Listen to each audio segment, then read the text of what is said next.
Okay, so we are going to start today with a new topic, and the name of the topic is of 1857.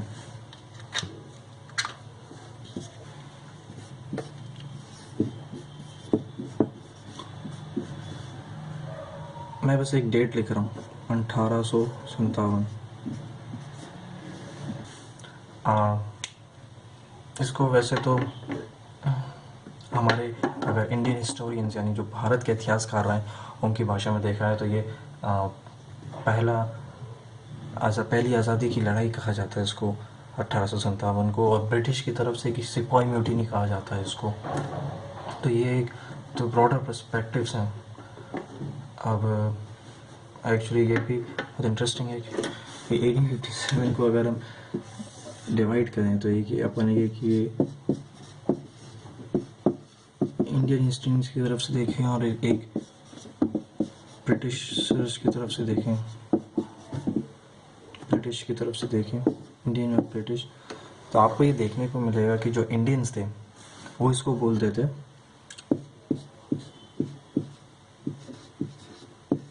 First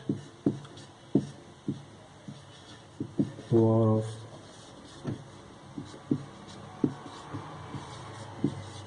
independence, first war of independence.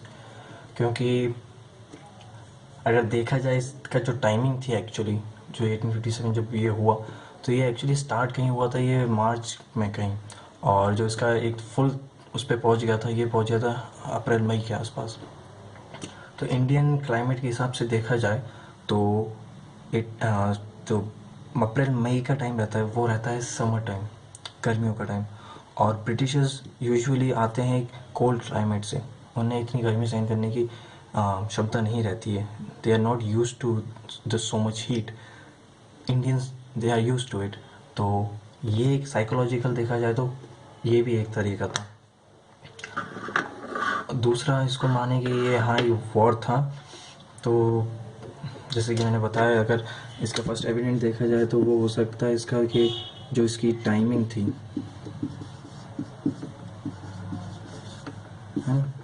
Around मई। दूसरा अगर हम broader perspective देखें तो planning थी इसमें actually, क्योंकि एकदम से लोग इकट्ठे नहीं हो सकते इतने सारे। एक प्लानिंग हुई थी कि इसको ऐसा करना है, एक प्रॉपर प्लानिंग थी, क्योंकि मुग़ल के जो राजा थे, लास्ट जिनको बहादुर शाह जफ़र जिनको लीडर बनाया गया इसका पूरा, तो वो कहीं ना कहीं डिस्कशन तो हुआ होगा ना कि इनको बनाना है, इनको प्रोजेक्ट करना है एज आर लीडर। तो एक प्रॉपर प्लानिंग, एक तरीके से इसको एग्जीक्यूट किया गया और फिर लड़ाई लड़ी गई।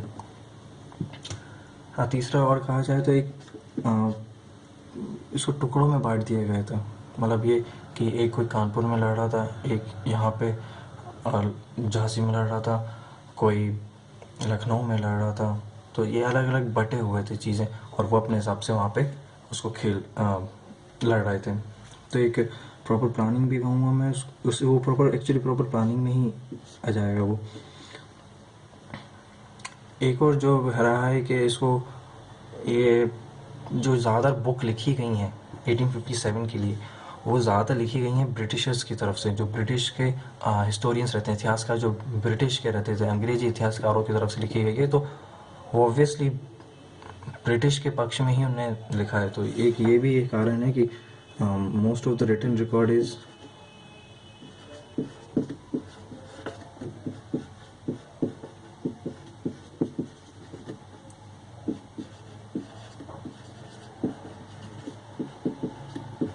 Bye Britishers. तो एक वो बायस्ड है एक्चुअली ये,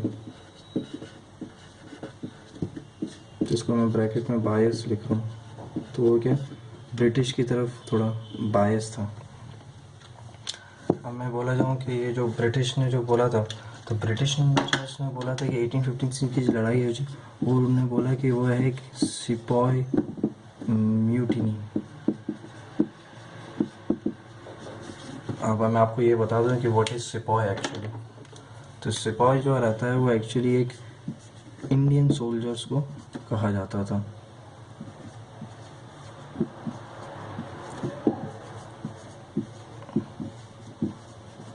इंडियन सोल्जर जो रहते थे तो उनको सिपाही कहा जाता था, एंड जो ब्रिटिश के आर्मी में रहते थे उनको सिपाही कहा जाता था। अब बात करें कि ब्रिटिश को सिपाही म्यूटिनी ही क्यों कहते हैं, क्योंकि जो इसका इमीडिएट इफेक्ट था वो आया था इनफील्ड, जो एक राइफल इंट्रोड्यूस की थी, तो उसका जो बुलेट्स थी, जो उसका कवर, बुलेट्स का जो कवर था उसको छीला जाता था, तो जो बुलेट्स का कवर था वो गाय के मांस से बनाया जाता था, तो वो एक तरीके से रिलीजियसली उनको हार्म कर रहा था। अपने उनको लगता है हम अपना धर्म टूट रहा है ये, और ब्रिटिशर्स ने हमसे छुपाया। तो ये था एक्चुअली जो वहाँ के इंडियन सोल्जर्स थे जो उन पर डिस्क्रिमिनेशन हो रहा था, तो उन्होंने उसके अगेंस्ट में एक आवाज़ उठाई थी। तो एक ये उसको फर्स्ट वॉर इंडिपेंडेंस नहीं कहते क्योंकि वो बोलते हैं कि एक ये इम्प्रॉपर कोऑर्डिनेशन, ये ब्रिटिश हिस्टोरियंस ने कहा है, विदाउट प्रॉपर वेपन्स, उनके पास कोई हथियार नहीं थे। अगर उन्हें बहुत अच्छे सोच के करा होता तो पहले से हथियार अरेंज कर लिए होते। विदाउट वेपन्स लड़ रहे हैं उससे जो इतने बड़ा है, जो ऑलरेडी आर्मी चला रहे हैं वहाँ पे, तो एक वो बोल रहा था। दूसरा इसका ब्रिटिशर्स कहते हैं कि सबका इसमें कहीं ना कहीं इंडिविजुअल गेन देख रहे थे सब लोग। फॉर एग्जांपल कई बोलते हैं कि झांसी को जो डॉक्ट्रिन ऑफ लैब्स डलहौसी ने इंट्रोड्यूस किया तो उसके तहत वो अपनी राज्य खोने वाले थे, तो उसके लिए वो लड़ाई लड़ रहे थे। लखनऊ में जो थे बेगम हजरत महल, उनको भी पेंशन या कुछ यही तरीके की वजह से तो उसके लिए लड़ रही थी। कानपुर में कुंवर सिंह थे तो वो उनको ज़मींदारी जो उनका छिन गई थी तो उसके लिए वो लड़ाई लड़ रहे थे। तो जो ये बता रहे हैं कि ये सब इंडिविजुअल गेन के लिए कर रहे थे, लाइक प्रॉपर खुद के लिए नहीं कर रहे थे। तो ये एक्चुअली बताया गया 1857 के बारे में। इंडियन हिस्टोरियंस क्या सोचते हैं और ब्रिटिश के जो हिस्टोरियंस हैं वो क्या सोचते हैं। और इसके आगे हम देखते हैं जो इसके कॉसेस देखते हैं एक्चुअली 1857 कॉसेस। तो मैं थोड़ा जल्दी बताऊंगा तो प्लीज़ पे अटेंशन। तो जो पहला कॉज रहेगा वो था इकोनॉमिक कॉज, जिसमें ये बताया गया कि जो ट्रेडिंग करी जा रही थी इंडिया के साथ वो डिस्क्रिमिनेटरी थी। वो उसमें सिर्फ ब्रिटिशर्स को फ़ायदा हो रहा था, ईस्ट इंडिया कंपनी को फ़ायदा हो रहा था। और इसका जिक्र मेनली जो आता है वो आता है दादा भाई नेहरू की जो बुक थी the un British rule of India, उसमें जो उन्होंने एक वर्ड कॉइन करा था वो था ड्रेन ऑफ वेल्थ। तो इंडिया को जो सोने की चिड़िया आता था तो वो उन लोगों ने उसमें ज़्यादा करा। दूसरा इसमें टैक्स पॉलिसीज़ जो थी इंडिया उनकी, जो टैक्स या कर लगाए जाते थे एग्रीकल्चर पे सब पे, तो वो एक बहुत बड़ा दिक्कत थी। दूसरा जो मैं बताऊंगा वो है पॉलिटिकल, कि जिस तरीके से उन्होंने जो सब्सिडरी अलायंस जो लॉर्ड वेल्सली ने इंट्रोड्यूस किया था वो एक बड़ा डिस्क्रिमिनेटरी था, उसमें बहुत लोग राज्य फंस गए थे। दूसरा फिर एक डॉक्ट्रिन ऑफ लैब्स की वजह से बहुत विवादों में रहे डलहौसी, उन्हें बहुत से राज्य छीनना चाहे तो उसके अगेंस्ट में भी किया गया। और इसका तीसरा देखा जाए तो वो हो जाएगा कि सोशियो रिलीजियस,